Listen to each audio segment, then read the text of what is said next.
So the life of a minister is pretty endlessly interesting. And at 4:30 in the morning a couple of weeks ago, I got a text from a church member who said, "I'm up at 4:30. I'm trying to remember the last line of that meta meditation."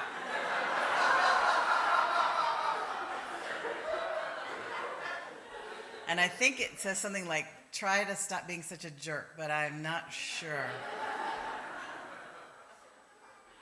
And I answered right away because I happened to be up at 4:30 also taking my son to the airport to catch a 6 o'clock flight. And so I texted back and I just said, here's the real line of it. And it's possible that if people did have ease of well-being, they would be less of jerks. But I want to talk to you about this meditation as one spiritual practice that will help with forgiveness. Forgiveness makes you strong. That's my contention.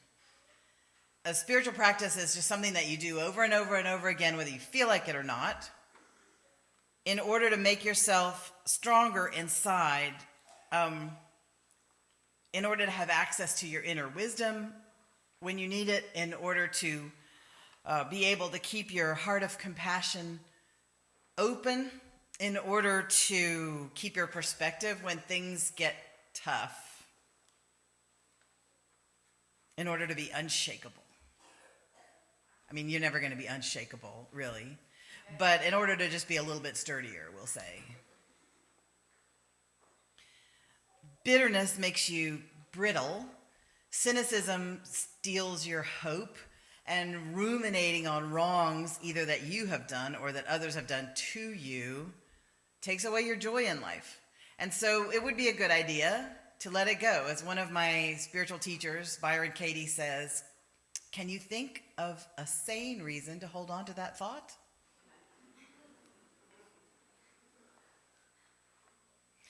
So the meditation we just said together is one practice that can help with forgiveness. Another practice is the practice that we teach the children subliminally. We're indoctrinating them subliminally with a spiritual practice of their own. Breathe in, breathe out. When I breathe in peace. When I breathe out love. That's another spiritual practice that they will know by heart by the time they grow up in this church. Forgiveness is related to both emotional and physical healing.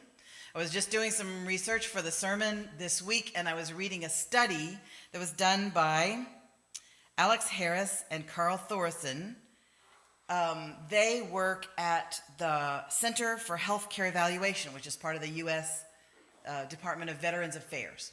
And they did a study in 2005 called Forgiveness, Unforgiveness, Health, and Disease.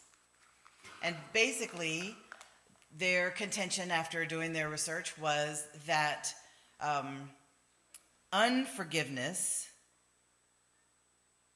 ruminating on wrongs done to you without doing anything about it, unforgiveness is a chronic stressor with negative effects on the body.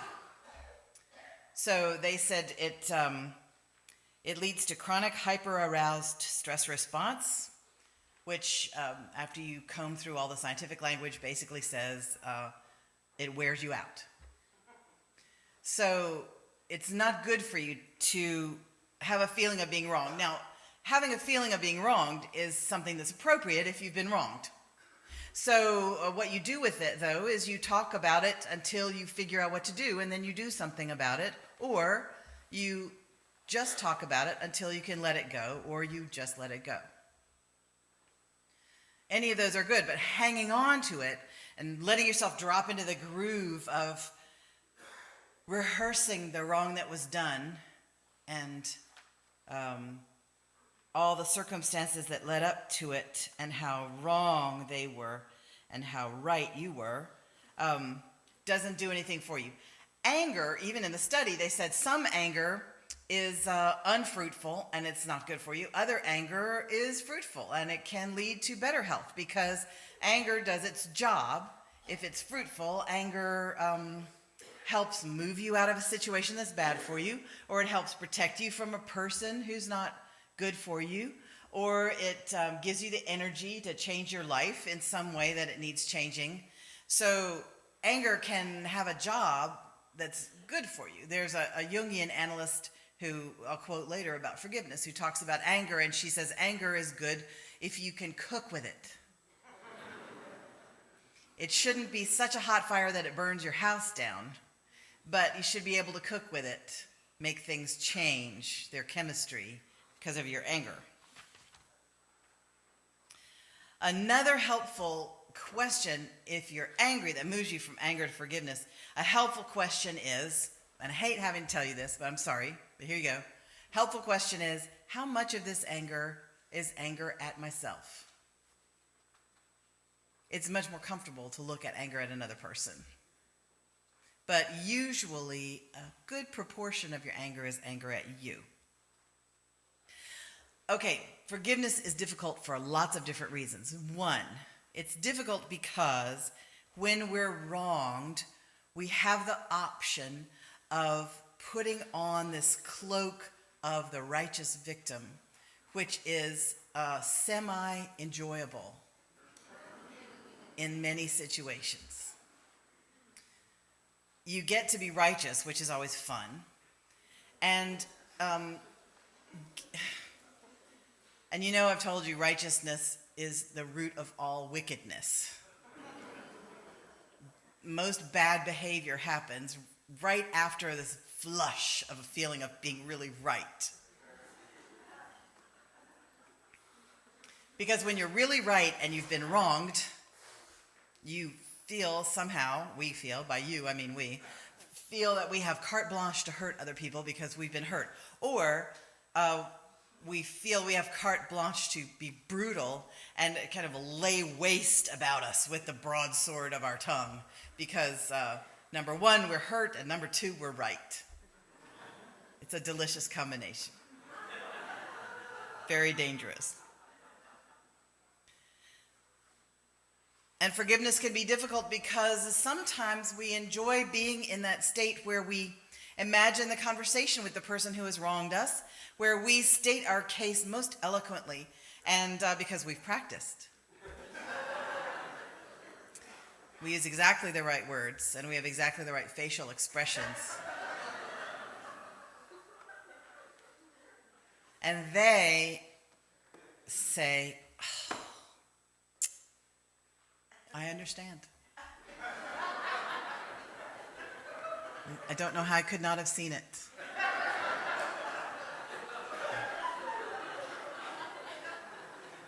I was so wrong.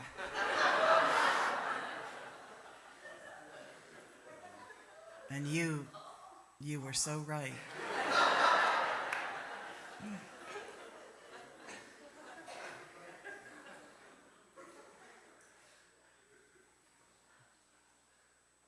Forgiveness is especially difficult when it comes to forgiving ourselves because we can become addicted to that guilt and pain of having self-flagellation. We go, I have made a terrible mistake, or I hurt this person's feelings, or I did something bad, and it grows to be the biggest thing in your mind sometimes. And it's very difficult to get over it and forgive yourself, and especially if you're kind of the sort of person, I don't know anything about this kind of person really, if you're kind of a controlling person and you would rather be a bad person than acknowledge that you just made a mistake because you're human and you're limited because you're human. Ooh, no. Don't want to be limited because I'm human. I'd rather be a bad person. It can make people stuck. And so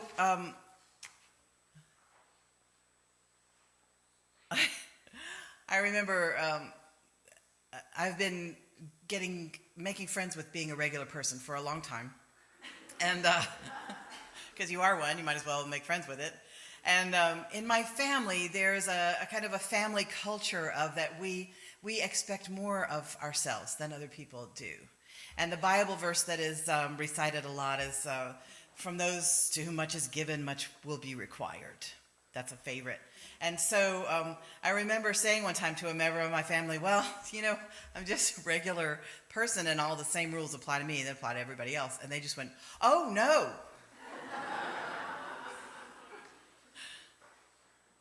Oh, yes. Forgiving also requires a willingness to look at the harm that not forgiving does to you.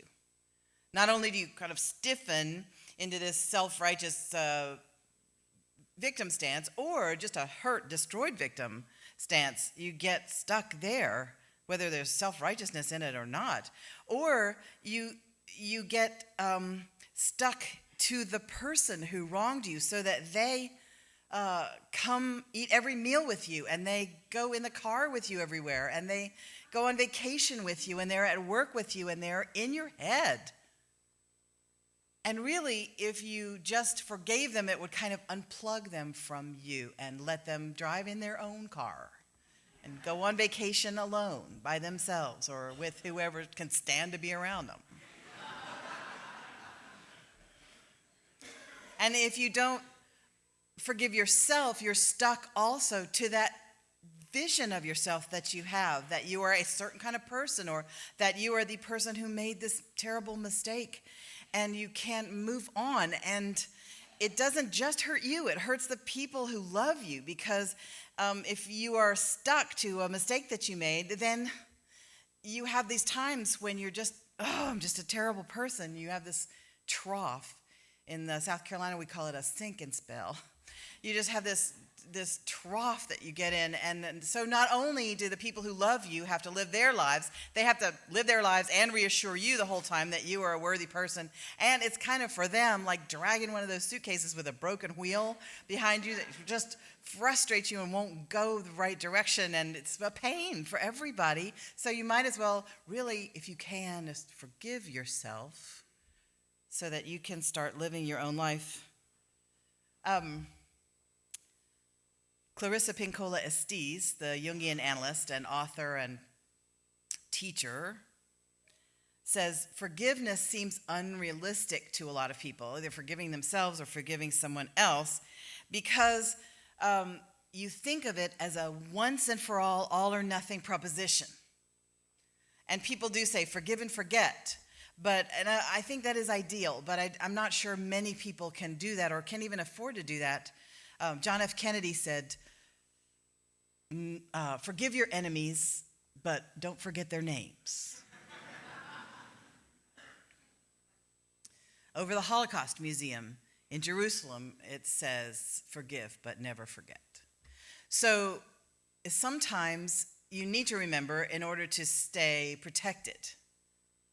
But sometimes you can afford to forget. There are stages, Estes says, for forgiveness. The first stage she talks about, because she says, your forgiveness is in many layers. It has many seasons. You can't do it all at once. Sometimes you can do a 95% forgiveness, and then you're a saint. If you can do a 75% forgiveness, you're doing great. 60% is fine. So it doesn't have to be 100% or else you've failed. She says, first, the step is to forego thinking about it for a while. Just give yourself a break and say, I'm not going to think about this again until next Tuesday. And so every time the thought comes, you just gently remind yourself, I'm going to think about this for hours on Tuesday if I want to, but I'm just not going to think about it right now. And the second step is to forbear doing anything about it. You just, as one of my therapy teachers used to say, don't just do something, stand there.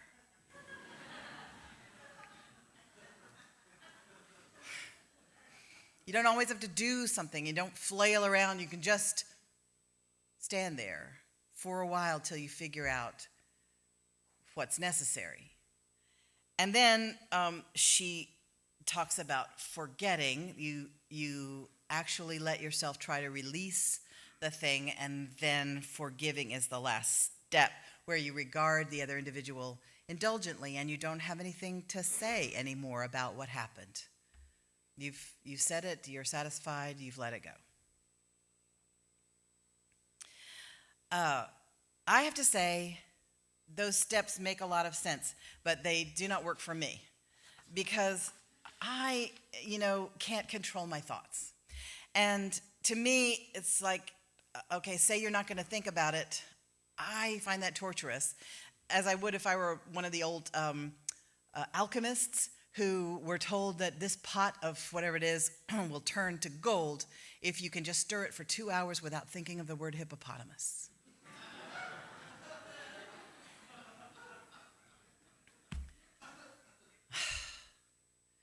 My brain is as yet too unruly. Now, in a couple of years when I'm a better person, I'm sure it'll be great. But what works for me is this meta meditation. And I start by strengthening myself by sending loving kindness to myself. And I say, may I be free from danger. May I be mentally happy. May I be physically happy. May I have ease of well-being. And I say that until I can feel differently. And then I say it for a person who has wronged me. Now, the first iteration of this meta meditation that I learned was many years ago from a friend in the 12-step program, and she called it the resentment prayer. They pray it in the 12-step program. You just say, I wish or pray for you everything that I want for myself. And I think I've told you about her before. Her name's Dorothy. And Dorothy was having trouble with her mother. And her mother was one of these people who, she was kind of mean in that she was a very striking woman and extremely, fabulously wealthy. And she would do things like come into your living room and say, oh, you have such a sense of style. I mean, who else could get away with fringe on their couch?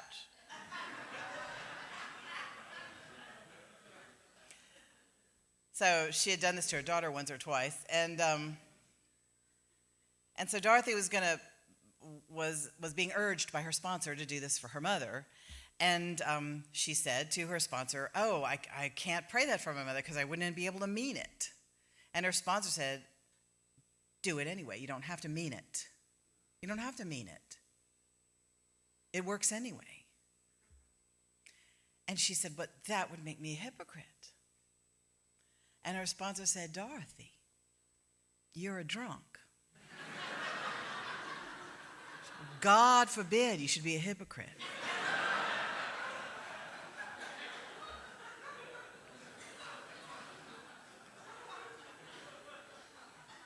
So we were talking about this, and I had just, I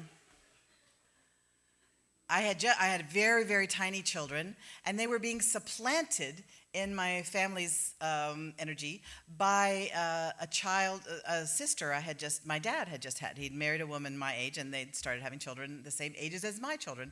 And this girl, I know her now, and she's lovely, and this is not a problem anymore, but she was a prodigy.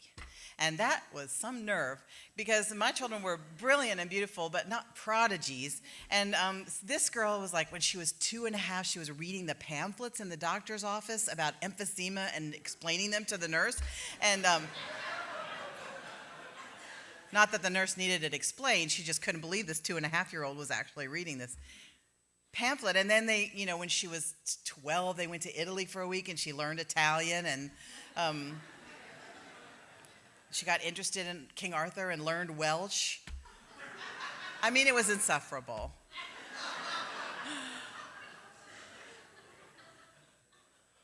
Not for her. She was having a good time. It was insufferable for me.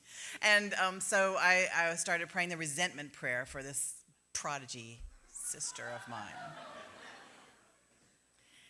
And Dorothy said, you just pray it for 14 days in a row, and it's just magic. It works. It's not going to do anything for her, but it'll change you. And it started to. So I had to quit.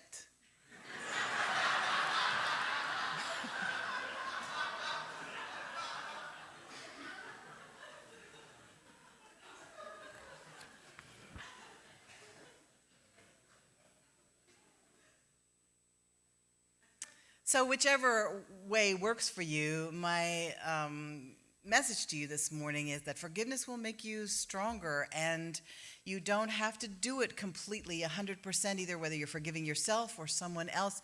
All you have to do is begin. Just begin, or become willing to begin.